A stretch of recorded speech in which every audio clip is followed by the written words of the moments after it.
आज मैं तुम्हें एक बहुत सुंदर कहानी सुनाने वाली हूँ।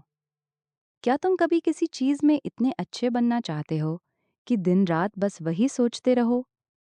आज हम एक ऐसे लड़के की कहानी सुनेंगे जिसने अकेले जंगल में बिना किसी गुरु के दुनिया का सबसे बड़ा धनुर्धर बनने का सपना देखा। ये कहानी है एकलव्य की। बहुत पुराने जमाने की बात है। हस्तिनापुर के पास एक घने जंगल में एक छोटा सा प्यारा लड़का रहता था। उसका नाम था एकलव्य। एकलव्य को सिर्फ एक ही चीज से बहुत प्यार था, धनुष और बाण। वो लकड़ी की छोटी छड़ी लेकर पेड़ के पत्तों पर, आम के फलों पर, दूर दूर के पत्थरों पर निशाना लगाता रहता। एकलव्य खुशी से, देखो पिताजी, मैंने उस आम को मारा। क्या मैं एक दिन महान धनुर्धर बनूंगा? उसके पिता मुस्कुराए, लेकिन मन में जानते थे कि एकलव्य जंगल का बच्चा है और उस जमाने में बड़े गुरु ऐसे बच्चों को नहीं पढ़ाते थे। उन दिनों हस्तिनापुर में एक बहुत महान गुरु रहते थे, गुरु द्रोणाचार्य। वे राजकुमारों को धनुर्विद्या सिखाते थे। उनके सबसे अच्छे शिष्य थे अर्जुन। एकलव्य ने सोचा, अगर मुझे भी गुरु द्रोण से सीखने का मौका मिल जाए तो मैं भी बहुत अच्छा बन सकता हूँ। वो बहुत दूर चलकर गुरुकुल पहुंचा, हाथ जोड़कर बोला, एकलव्य विनम्रता से, गुरुदेव, मैं एकलव्य हूँ, मुझे भी धनुर्विद्या सीखनी है। क्या आप मुझे अपना शिष्य बनाएंगे? द्रोणाचार्य शांत लेकिन दृढ़ स्वर में, बालक, मैं केवल राजकुमारों को शिक्षा देता हूँ, तुम यहाँ नहीं पढ़ सकते।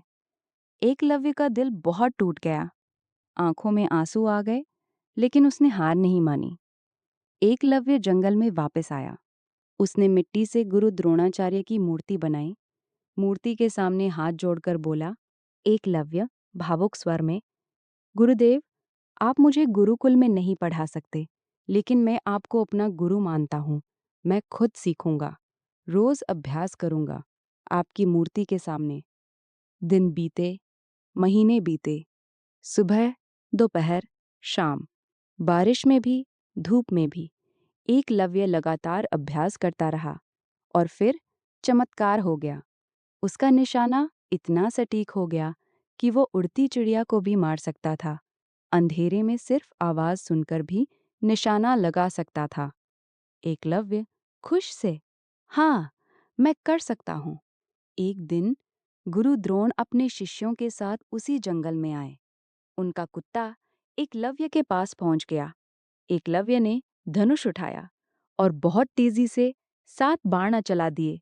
कुत्ते के मुंह में बाण लग गए, लेकिन उसे कोई चोट नहीं लगी। अर्जुन हैरान होकर, गुरुदेव, ये कैसे संभव है? 7 बाण इतनी तेजी से बिना चोट पहुंचाए? मैं भी ये नहीं कर सकता।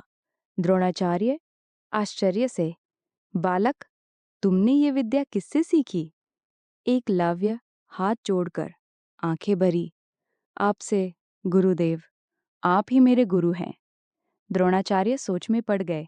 फिर बोले, द्रोणाचार्य गंभीर स्वर में, एकलव्य, अगर मैं तुम्हारा गुरु हूं तो मुझे गुरु दक्षिणा चाहिए।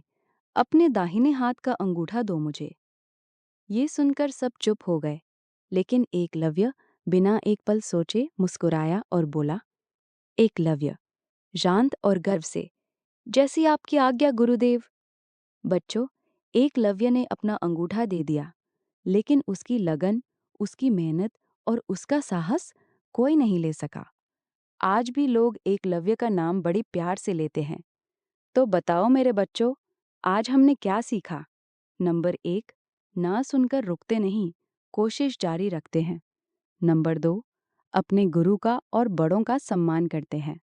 नंबर 3, रोज थोड़ी थोड़ी मेहनत करने से एक दिन हम भी महान बन सकते हैं, एकलव्य की तरह।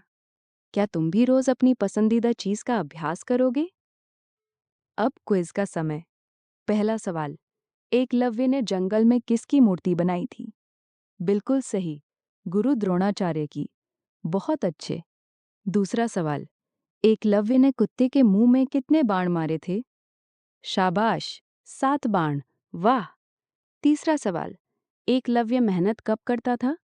हाँ, रोज, बारिश में भी, धूप में भी, बिना रुके। अगली बार हम सुनेंगे अर्जुन और मछली की आंख की कहानी। अगर तुम्हें एकलव्य की कहानी अच्छी लगी तो मम्मी पापा से कहना सब्सक्राइब कर दो ताकि अगली कहानी मिस ना हो।